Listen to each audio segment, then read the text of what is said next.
चल दी। कोशिश करो, वैसे तो आजकल बोतलों में जल रखते हैं, छोटा गिलास रखा, या वो वैसे टेम्परेरी गिलास भी आते हैं, वो छोटे छोटे जो चाय आती पीने, वो पास है। लघु शंका गए, जल लिए, मूत्रेंद्रिय का प्रक्षालन किया, फिर हाथ धोया, फिर राधा वल्लभ श्री हरिवंश, राधा वल्लभ श्री हरिवंश, राधा वल्लभ श्री हरिवंश आचमन किया, और थोड़ा जल लेके से नाम जप करो, मंत्र जप करो, पवित्र वर्ष में। शौच गए, उतने ही कपड़े पहनो जितने आवश्यक हैं, जो धोने में काम आए।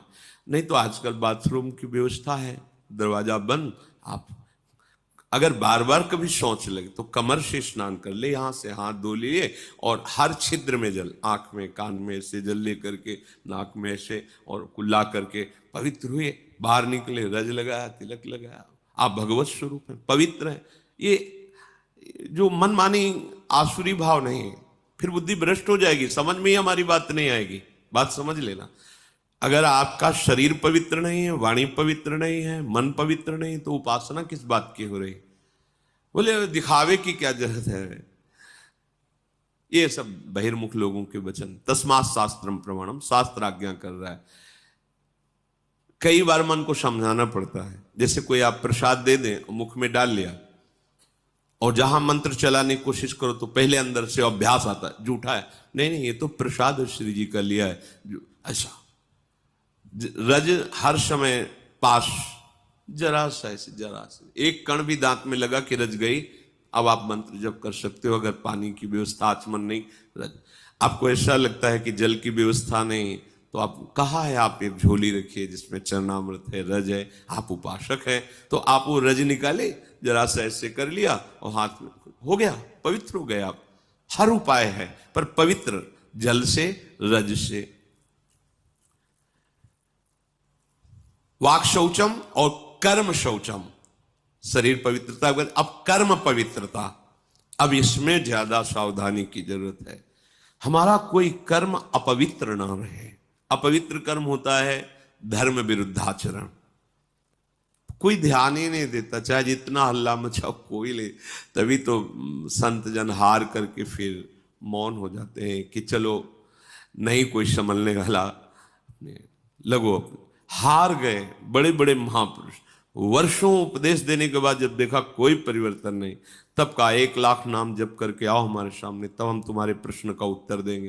नहीं तुम प्रश्न करते रहोगे, उत्तर मिलता रहेगा, समझ में कुछ आएगा ही नहीं। नाम जप नहीं है तो पवित्रता हृदय में नहीं, कैसे बात समझोगे संतों की? तुम्हारी मलिन बुद्धि संतों की बात तक पहुंच जाएगी क्या? कर्म शौचम, कर्म शास्त्र प्रमाणित, गुरु उपदिष्ट, कोई भी कर्म ऐसा जो अधर्माचरण कहलाता है, वो हृदय अगर थोड़ा सा भी धर्म में चल रहा है तो आपका हृदय उत्तर देने लगेगा। ये गलत है, ये गलत। ज्यादा जानकारी के लिए रजिस्टर रखने की जरूरत नहीं है, वो हृदय ही है, वो बता देता रहेगा यहां गलत हो रहा है, सावधान हो जाए। नहीं समझ में आ रहा, संतों से पूछ लीजिए, भगवान से पूछ लीजिए। सच्ची कहते हैं, तुम हृदय में 1 मिनट शांत होइए और प्रभु से पूछिए, स्वामी प्रभु ये कार्य मुझे लगता है गलत है कि सही, आप अगर सही है तो हृदय शीतल हो जाएगा, गलत है तो जलन और संशय हो जाएगा, बस फिर अब उसको मत कीजिए।